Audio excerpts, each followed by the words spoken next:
course in radial shockwave therapy. I've worked for 20 years with radial shockwave and already 5 years with focused shockwave. In our clinics, we see neurological patients and also musculoskeletal orthopedic patients. And shockwave really is a daily tool for us. I have the opportunity to study and practicing the shockwave therapy at the same time. Yeah, so this is me. I really worked through a lot of courses to get a better therapist, and I would also like you to get acknowledged with the shockwave therapy, because it really will change your point of looking at different orthopedic and musculoskeletal problems. It helps therapists making better progress and better results when you are able to put up the right indication and perform a correct shockwave treatment.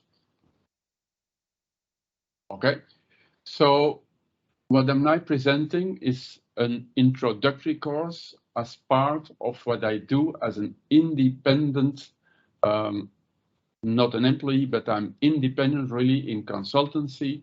I work for Gymna, and then we do Gymna shockwave courses. This is the introductory course. Thank you. Enjoy. Yeah, there are also advanced on more advanced topics, and in advanced courses we discuss well-proven in the research, well-proven pathologies and indications. In specialized, I see there is an A missing in specialized. In specialized topics, we discuss specific promising indications for an intervention with shockwave therapy. Okay. So what will our webinar look like? In the first part, we will give you a general introduction where we discuss some history of the development of shockwave, where we discuss the possible way of the interaction of the shockwave in the human body. I'll do a practical demonstration so you know what to look for when you perform a shockwave treatment. I've brought someone with me that will later on will be a patient, and then will participate in the practical demonstration. In the third part, we'll discuss some treatment parameters of a good shockwave intervention.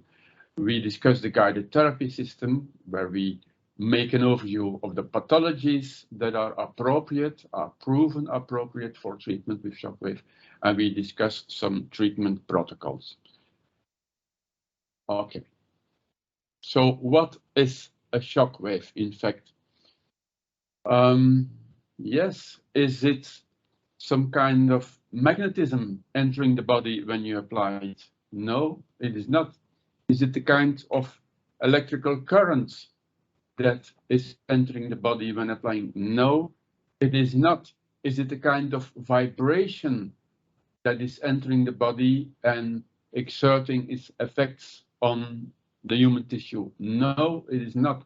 Shockwave is a totally different physical intervention that does influence or is capable of influencing some restorative functions in human tissue, in human cells.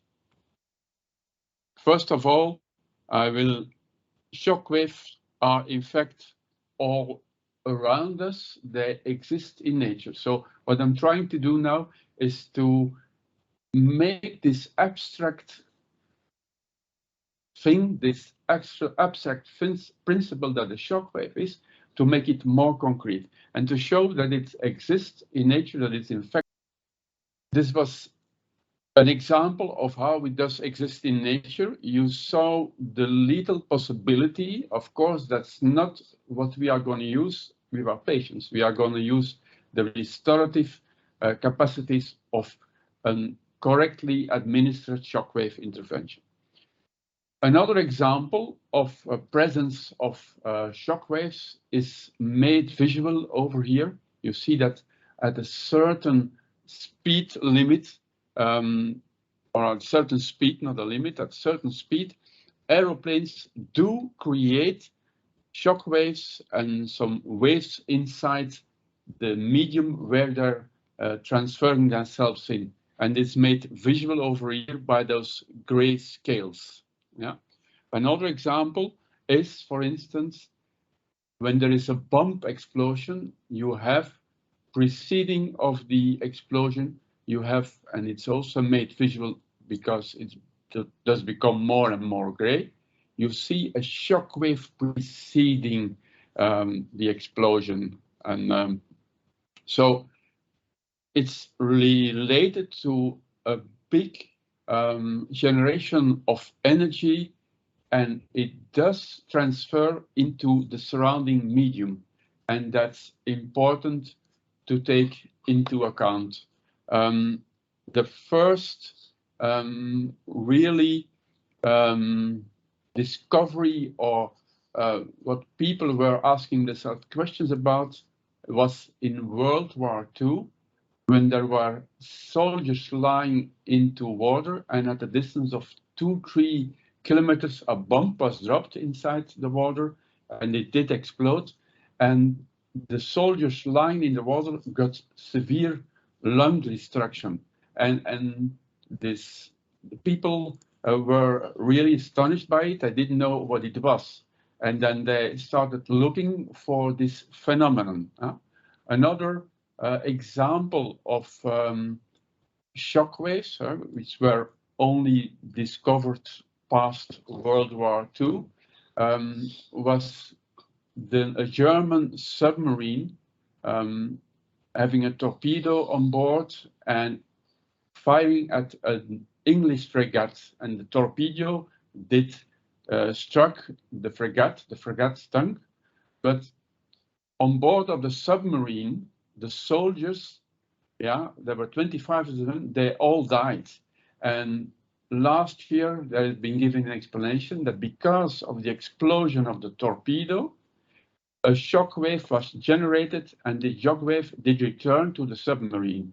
And because of the construction of the submarine not being what it is nowadays, all these soldiers got hit by a shockwave, and they were killed instantaneously. So at huge energies, at huge intensities, a shockwave has the power of emitting a large amount of energy. How does this look like? Because there's been a lot of studies. How does this look like on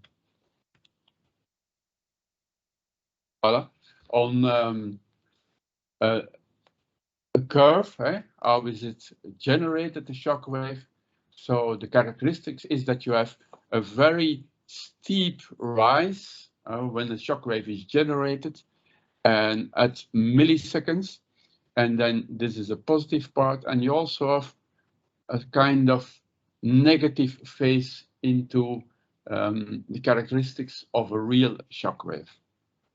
So it can be described, it is a physical phenomenon, and it can be calculated.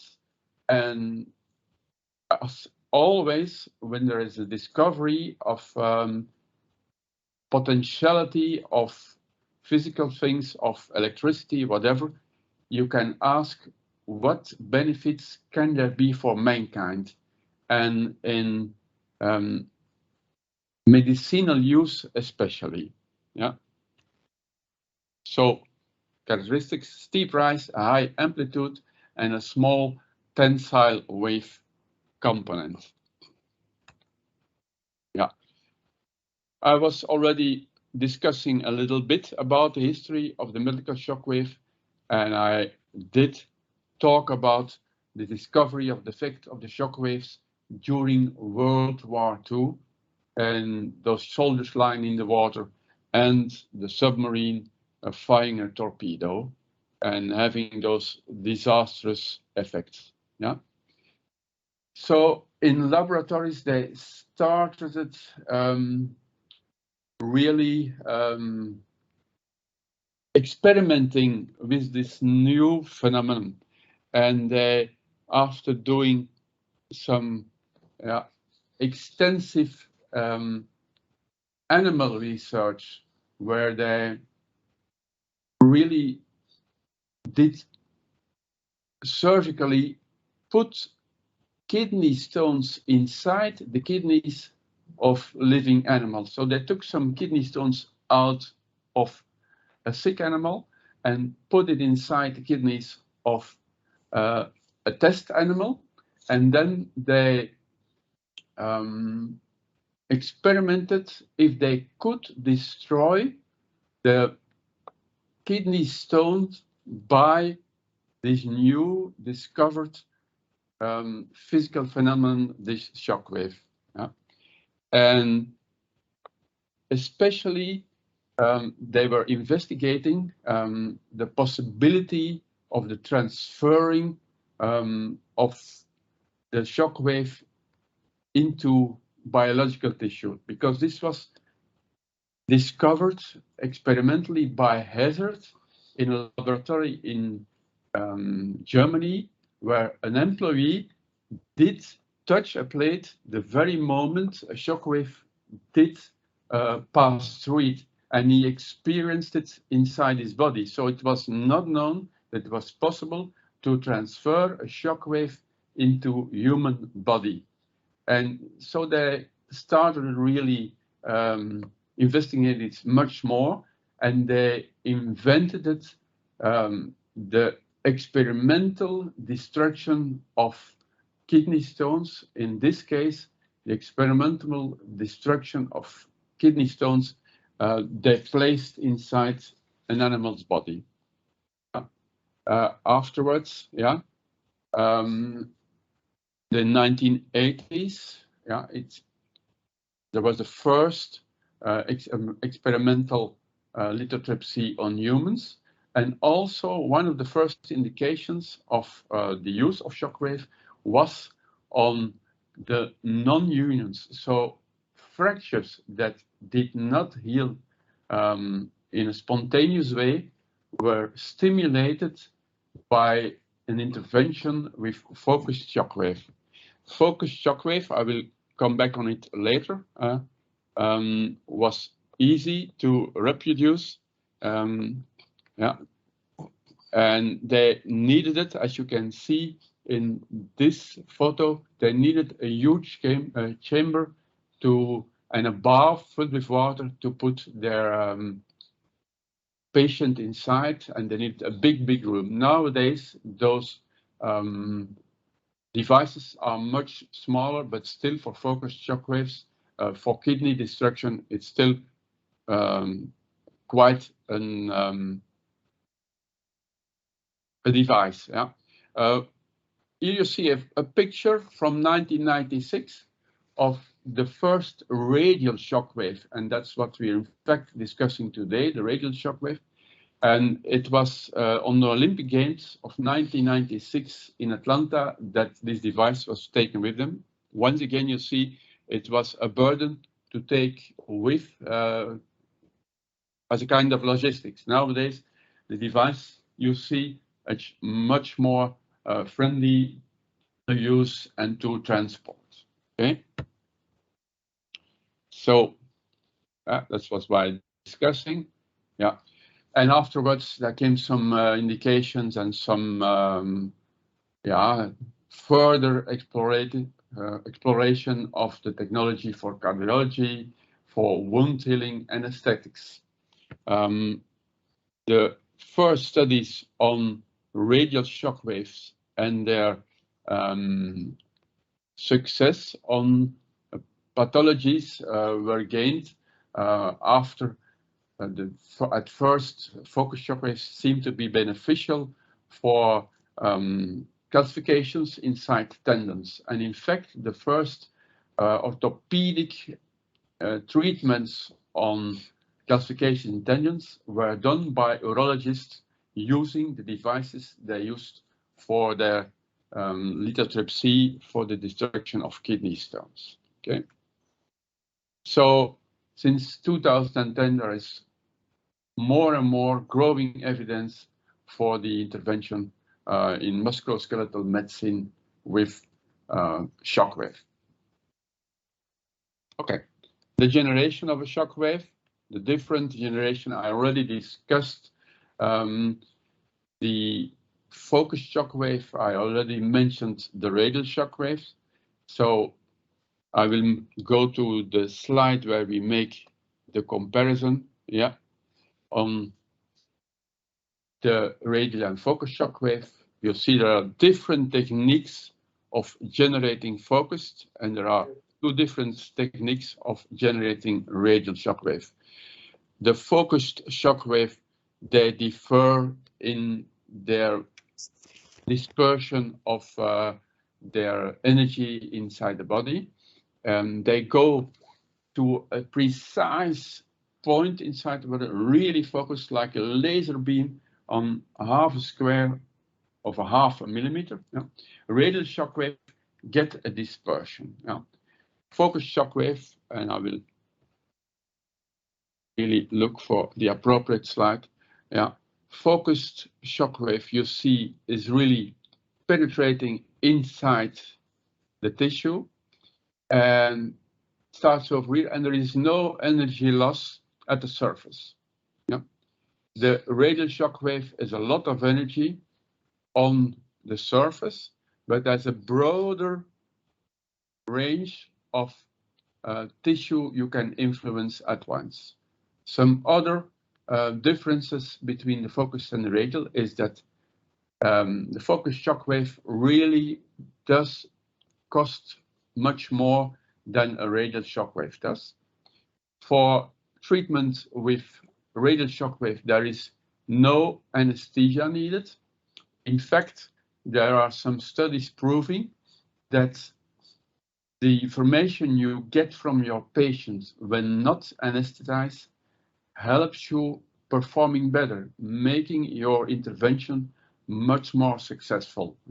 For focused shockwave, it was recommended to use anesthesia, but now the trend is, because it's more painful also, the trend now for focused shockwave is that they don't use anesthesia only for, they just only use it for the treatment of non-unions, because the results of treatment when anesthetized were less efficient than without anesthesia.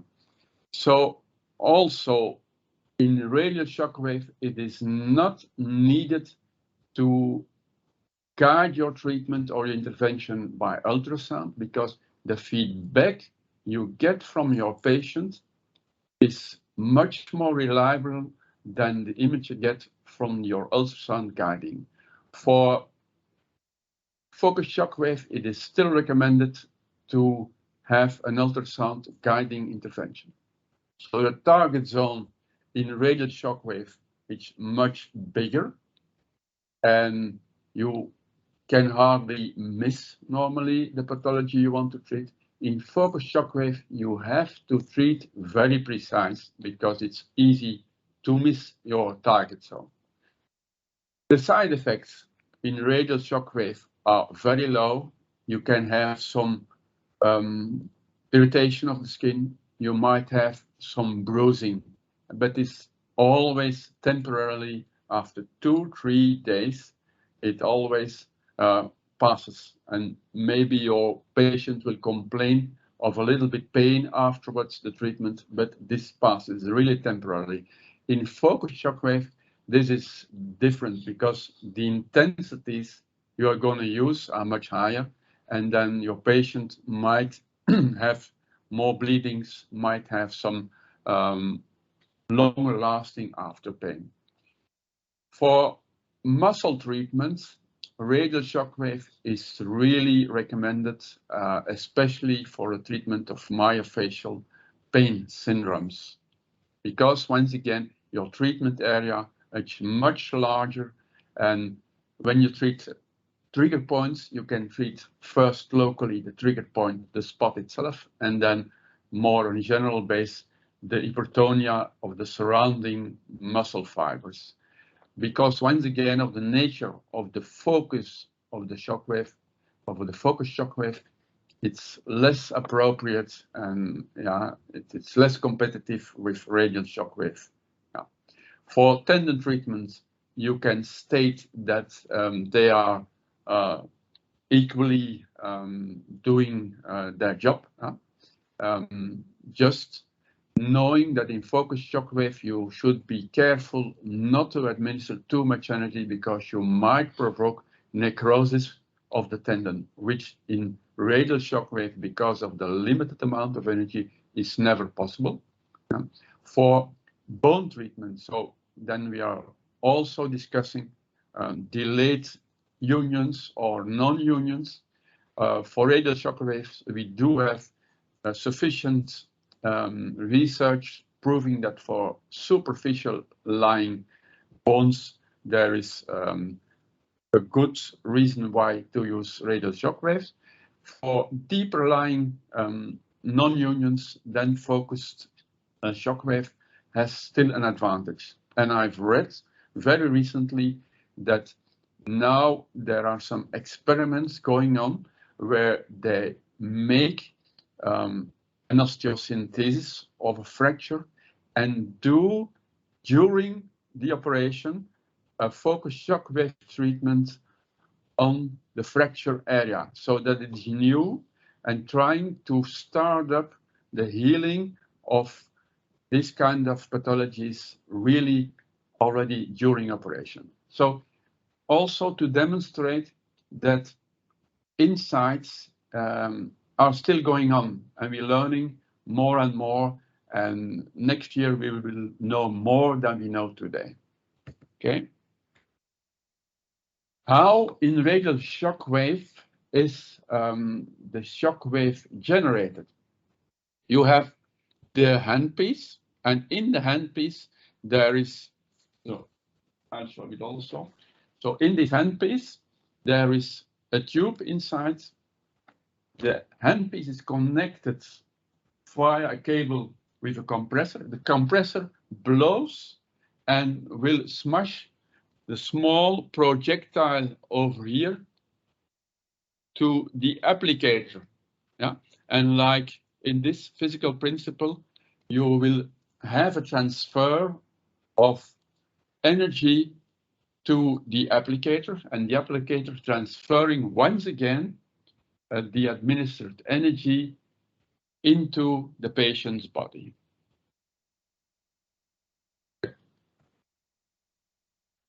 Okay, I will discuss the coupling and the coupling gel later when I do the practical demonstration. So the working mechanism that is now very much consensus about is that you are exerting a mechanical stimulus, yeah. And what is this mechanical stimulus doing? So research really shows us that when you administer a mechanical impulse, it can generate a chemical reaction inside the body. Yeah. And in a therapy, you administer a certain amount of additional pulses to provoke a reaction, a chemical reaction in the body. So you administer mechanical pressure, mechanical impulses that do generate chemical reactions inside the body, and this helps in restoring tissue in a specific way. So this mechanism is called mechanotransduction, and in fact as a physiotherapist, when you do make your therapist making exercises, you're also using the principle of mechanotransduction. Yeah. You apply a mechanical stimulus, like in eccentric exercising, and this eccentric exercise is a mechanical stimulus provoking chemical reactions inside your tendon, inside the tendon of your body. Okay, it has been well described. Yeah, so a special form of mechanotransduction is in fact cavitation. Yeah, and we'll discuss cavitation a little bit further. And cavitation is, it's said that you can generate cavitation by applying shockwaves because you have this negative pressure underneath the x-axis, and this cavitation really works very locally, provoking the effects you desire.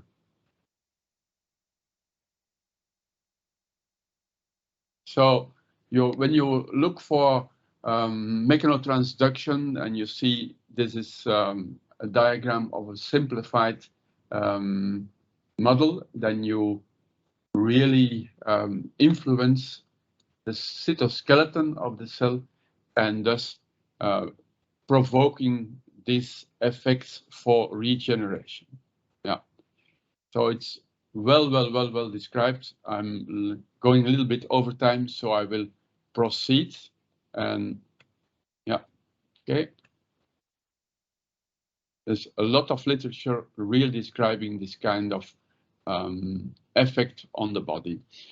What we now see is a photo of one of the first effects described by investigators in studying, researching the shockwave. And this is in fact an example of the neovascularization. So one of the effects of an intervention with shockwave is that you create the forming of new blood vessels inside the body, which is beneficial in a healing reaction. Another early published photo is this one, and this is in fact on a microscopic level the neo-osteogenesis, the forming of new cells, of new bone cells for recreating or restoring a normal bone structure. More about the cavitation. Yeah, cavitation, in fact, means that by applying shockwave, you create vacuum holes. Maybe it's better to make this more concrete by telling you comparison with the motor of a ship, where at a certain speed limit, when it goes slowly, you see some turbulence inside the water, and then when speed goes up, you get quite a lot of turbulence, and then when the boat really is at maximum speed, those heavy turbulence disappears. So what really does the screw of a boat do is pull inside the water and create vacuum holes. Yeah? And those vacuum holes, they tend to enlarge, to become bigger and bigger, and then collapse. And this collapsing does give energy and impulses all around where this is happening. Yeah? Another example of cavitation is a submarine under the deep in the sea, and when you see, you can imagine from some movies, when you see proceeding the submarine, you see what is thought to be air bubbles at the back of the submarine, but this cannot be air bubbles because this is deep under the sea, there is no air. So what is the screw doing? The screw is really creating vacuum holes, and that's what you see. And then, this is a lot of vacuum bubbles. At the same time, this is a process of cavitation being generated. And here you see a screw of a boat having created a lot of cavitation, and you really see the power of this cavitation, because this is really superior inox, superior material, but still you can have this effect on a basis of vacuum bubbles. And this kind of specific mechanotransduction is really happening when you treat a tendon and you exert a mechanical pressure in the tendon, hoping to provoke the right stimulus, the right response of the structures you are treating. Okay. So a shockwave treatment, causes micro damaging, disruption of cell matrix and decreasing cell viability in a purpose to increase cell metabolism and neovascularization and eventually calcium resorption. I will discuss this later on. And then getting some proliferation and tissue remodeling. So remodeling, neocollagenesis, the forming of new collagen cells, new collagen fibers, and decreasing pain and increasing function and helping recovery. Okay. Some contraindications, side effects, be careful for spine, head, lungs, large valves, but those contraindications really apply much more to focused shockwave. In radial shockwave, it's the head, of course. When you're a careful physiotherapist, you will be not too hasty to treat structures in the neighboring of the spine and the head and so on. When you're really familiar with it, and then it's no longer an absolute contraindication, it becomes a relative contraindication. And of course, there are some risk groups, and once again, in children, the open epiphyseal discs should be careful, but anyhow, there is a study published indicating that there is no influence at all when you treat an epiphyseal disc with radial shockwave. Pregnancy, of course, as a careful therapist, once again, you will be you will not treat in the neighborhood of the abdomen, but a pregnant woman with plantar fascia really is an indication for shockwave. Okay, and then of course some medical conditions, and I will emphasize the cortisone use. Never treat a tendon within 4 weeks after a corticoid injection. If you want to be more careful than 4 weeks, wait 6 weeks. But you can. It only becomes when a patient already has been infiltrated with a corticoid injection, it becomes much more difficult, and a therapist has to be a little bit more skilled. But anyhow, you can get to a good result. So I already discussed the side effects. Yes, your patient might complain of some pain, but this pain really disappears after a few days. So as an interventional strategy, we like to emphasize that, of course, you have to perform a good clinical investigation, that you have to take into account a muscular imbalance, but anyhow, in tendinopathies, in myofascial pain syndromes, shockwave is a very useful tool, and it can really speed up your recovery of the patient. Okay, so Shockwave is a non-invasive therapy which is safe with almost no side effects. It facilitates natural recovery processes in mostly chronic pathologies. So in acute pathologies, when there is enough inflammatory reaction, you should not put shockwave therapy as an indication, because the body is still working on recovery and no additional stimulus is needed. And there is a high consensus for the treatment of chronic tendinopathies with an efficiency of almost 80%. So this brings us to the end of part one.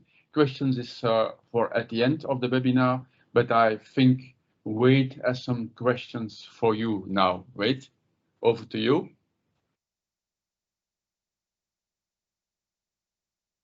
Okay, let's see if everyone's been paying attention.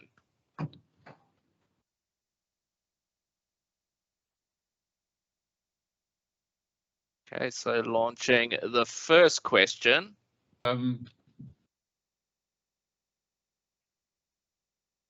Treatment parameters and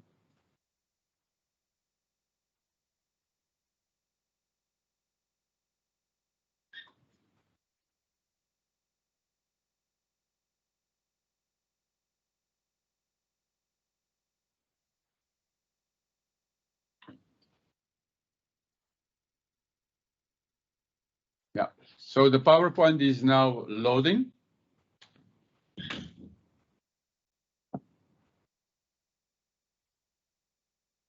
Yeah, I mentioned already the intensity. I mentioned the number of shocks, and I mentioned the frequency.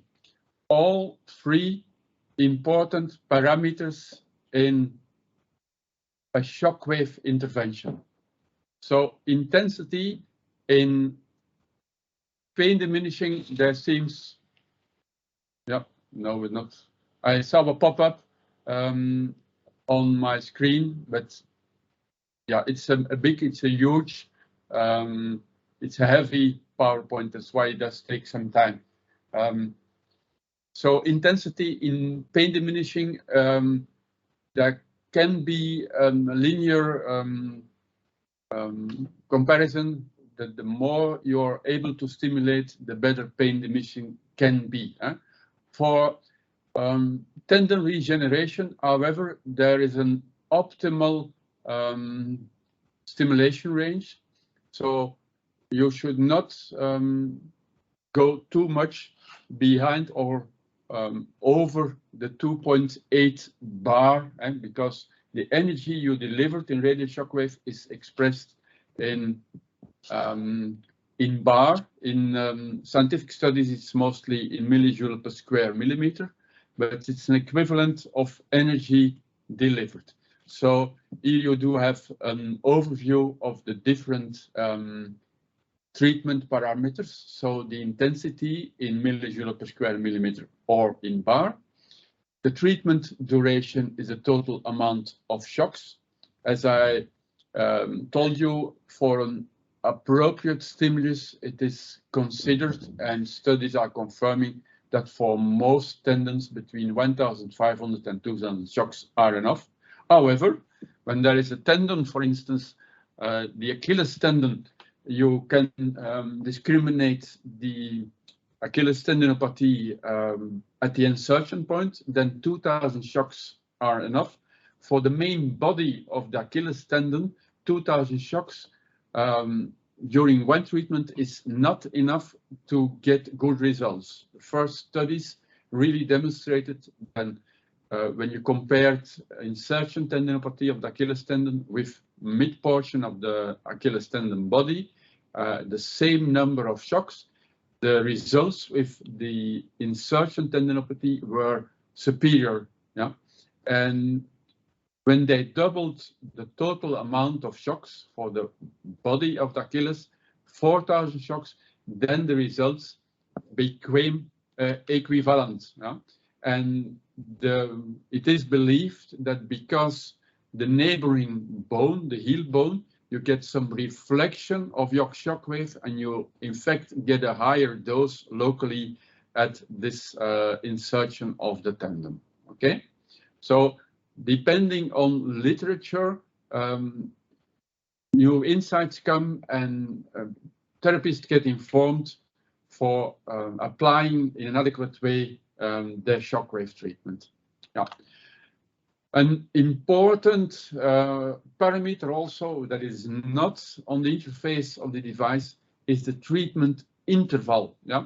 So when treating a tendon, yeah, you should have an interval from 7 to 10 days, because shockwave is described as generating an inflammation-like reaction. So the chemicals that are produced are very much comparable to the chemicals produced when there is an inflammation. Yeah? And sometimes healing is delayed or healing stops because the chemical processes are not going well enough anymore.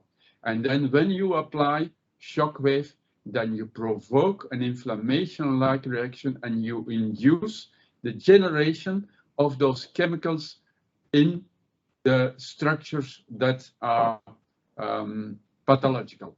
Okay, so but when you do this, you should, in the treatment of a tendon, wait for 1 week to 10 days, because when you really do treat sooner, then you destroy the effect of your previous intervention. Now, for muscle intervention, for treatment of trigger points, you don't have to wait a week or longer before having a next treatment. In the next webinars, we will discuss this much more thorough. Okay, so you see the interface as it is on the device. Later on, I will use this interface to describe the pathologies you really can treat. Here you see what I sort of study, the optimal repair potential. So when you really go above 2.8 bar, the repair potential, it's too much. Yeah, the tendon does not bear it. There is optimal intensity to treat. So once again, for tendons, 2.8 is optimal. You can go until 3.2, but be aware your patients will ask, oh, put it higher, result will be better. No, we have to state it clear. The result will not be better. There is an optimal stimulation. And so it might occur for a patient that at first, when you want to destroy a calcific depot, you need to have much higher intensity to be able to stimulate the reabsorption process. And then later in the treatment, when calcification has gone, that you have to lower the intensity for having an optimal stimulation. Okay? Yeah, okay. Yeah, I will pass this a little bit quicker because we're running out of time. Yeah. Yeah, the depth of the treatment area is an important, but I will discuss it when I discuss the applicators. And also, yeah. Yeah, so it is really important that you know that your shockwave is a carrier of energy. Yeah, and that this energy is important for tissue stimulation. So very, very important is the meter you use on top of your handpiece. Yeah. So you see those applicators have a penetration possibility from 0 to 40 millimeters, and the dispersion inside the tissue will be like this. Yeah. Then there is another application. There are a lot of applicators. deep impact, when you compare those applicators, they are different. The shape is more or less the same, but the deep impact weighs less. It has the capacity to penetrate from 0 to 60 millimeters. And for instance, for a trigger point in the gluteus medius area, it's important that you have those deep impact applicator to be able to reach at this depth. So it asks for a therapist to imagine where in this patient, for instance, a big obese person or a tiny person, you might choose a different applicator depending on where a trigger point is situated. Tendons are mainly situated superficially. However, in subscapularis or in supraspinatus tendinopathy, I use this deep impact also, and you see it does not broaden that much. It gets less intense the deeper it goes, but the main message you have to remember is that the applicator, depending on applicator, you get a different dispersion inside the tissue. Okay, and then there are some special applicators already for treating fascia problems and for treating spine and so on. Yeah. Also, there is a possibility of having additional vibration therapy. Yeah, and this is called the Viactor. Yeah. The treatment interval. Yeah. That I discussed already, that if the interval is too short, that you get cumulative damaging. If the interval is too long, there will be no efficiency or no efficacy of your intervention. Okay, let us talk about the software and how the software helps a physiotherapist to get started really quickly, but also in an efficient and appropriate way. So if you see the interface, you have different buttons. You can, as an experienced therapist, you will use these parameters and set up your parameters. But on the left, you have a lot of helping buttons to get started and to optimize your interventions. Yeah, again, play. So what we see here is the button on the left above is a library.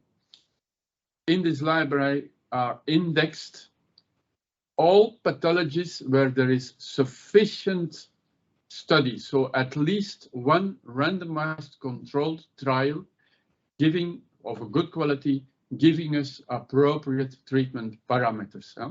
And then when you look up this pathology, you will receive the treatment parameters as described by literature. Okay. And this library is divided into different subgroups. At first, this library was limited, but now there are quite every tendon in the human body. Yeah, there has been done studies on the use of shockwave, on focused and radial shockwave. And what a therapist gets is a guidelines, information about most recent treatment parameters. So all tendons are grouped together, all muscular problems. So more and more evidence proves the influence of the beneficial influence of shockwave treatment on myofascial pain. A very recent study emphasizes the use of shockwave superior to exercise therapy when you treat the quadratus lumborum muscles. Yeah, whenever there, on bone. I discussed already the bone, the possibility of treatment of, for instance, stress fractures, so superficial lying bone non-union as a possibility. Connective tissue is a special one, because one of the main indications, one of the emerging indications is erectile dysfunction, being a condition that is really annoying for the patient, but it's connective tissue, and connective tissue is influenced by shockwave. Also, there is the division on neurological pathologies, and what is emerging, or was emerging, but is now quite certain, is the beneficial effect of an intervention with shockwave, radial shockwave, on spasticity. You should not think immediately as a possibility to treat spasticity with shockwave, but we have some systematic reviews, we have some meta-reviews of reviews, and really showing this effect. So that's why these are some kind of shortcuts, and they don't come in the library unless there is a randomized controlled trial showing the beneficial effect.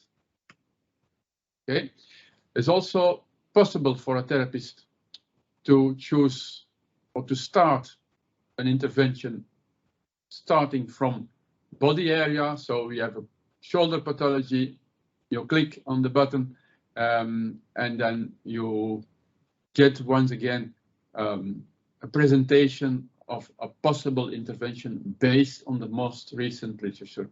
Of course, these are recipes, yeah? And like in cooking in a kitchen, a recipe is good, but everyone has to make its own dish of it. And you have to become skilled in the treatment of patients with radial shockwave, and it takes a learning curve. Yeah. So this system of a patient or a therapist getting informed by the device of the most recent literature, of the most recent treatment parameters, that's what we call the guided therapy system. Okay, it lets your patient also estimate the kind of pain that is perceived, and so on. I will not go too much in detail. Yeah, so you see the visual analog scale. The patient is able, and then you get an algorithm really adjusting intensity, because one of the main parameters therapist is struggling with is how intense, how much bar can I use, and then you get a correction by the perceived pain of the patient when you use the guided therapy system. Okay, you get also a warning safety restrictions, so you get really guided by the intervention. Okay.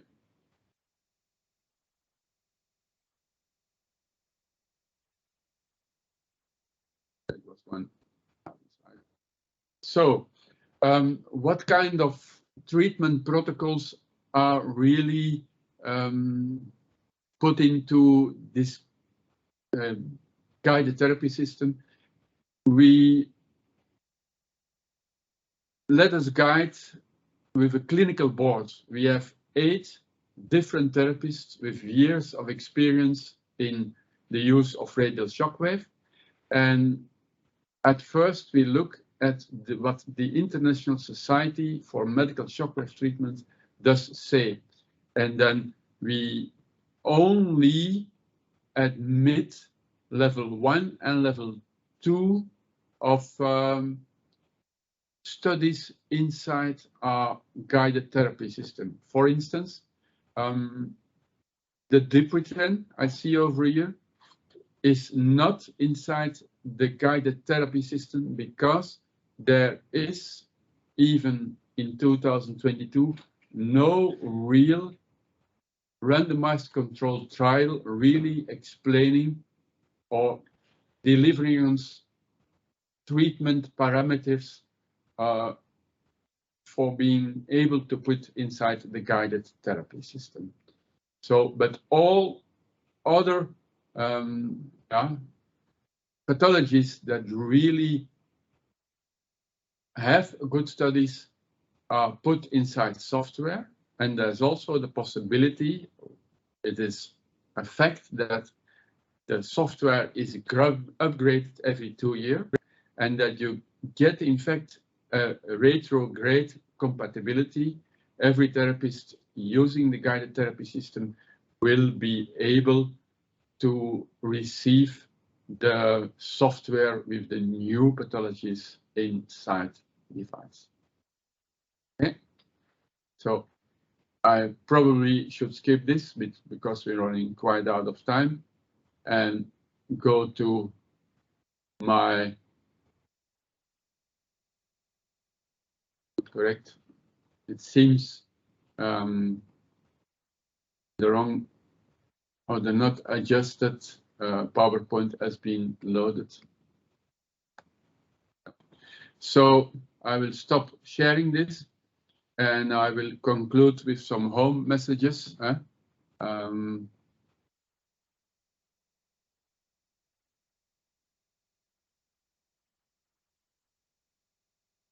So my conclusion is that in nearly 20 to 25 years, Shockwave has been incorporated in the treatment of many musculoskeletal problems with good results, knowing also that in many studies about tendinopathy, discrimination in the different stages of the tendinopathy has not been made in the studies. Still, there are some good results. That's an important remark. It is a safe, non-invasive, easy to apply intervention. Yeah, and of course, knowledge is evolving, and we are, hoping that we get even more good information in the future about next pathologies to be included in the therapeutical possibilities of therapists using Shockwave all over the world. Okay, so this is it for me. So I go over to wait once again because I have some extra questions, I think, and I will gladly. Okay, so yeah, let's leave it there. I just want to thank you so much for joining this first Shockwave webinar. We will, of course, have the second one on the 31st of March, which I believe is going to be more in depth on certain pathologies. Is that correct, Bert? Yeah, then we'll discuss tendinopathies more thoroughly. The last question already anticipated more or less on the tendinopathy webinar, and yeah, maybe there's already something to think about, and we can have more discussion about the appropriate intervention. And I gladly share my experience, my searching for better interventions, because when I started it, I did not have any guidelines. I had to look for them myself, and that's what I did, and I gladly share them with you, my insights, so that you get progression in your approach of your patient much quicker than I did during my career. Awesome. Well, thank you, Bert, and thank you, everybody, and I hope you have a fantastic evening and late afternoon if you are in Perth. So yeah, we'll see you guys on the 31st of March, and I'm hoping all of you can join. And just remember, it is 7 o'clock Sydney time. If you're in Queensland, that would be 6 o'clock. I believe daylight savings hasn't quite ended. I think the third one it has. But yeah, hopefully see you guys all there and chat soon.